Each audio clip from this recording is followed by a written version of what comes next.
என்ன அம்சா, எப்படி இருக்க? அப்புறம் நம்ம பிள்ளைங்களாம் எப்படி இருக்காங்க?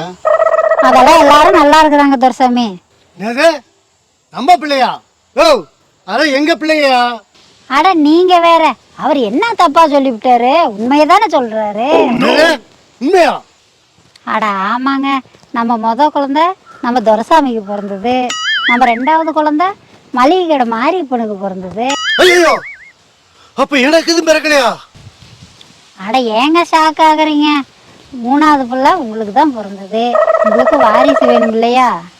அடி பாவி, அப்பனும் அவளும் சேர்ந்து என்னை இப்படி ஏமாத்தி விட்டீங்களடி.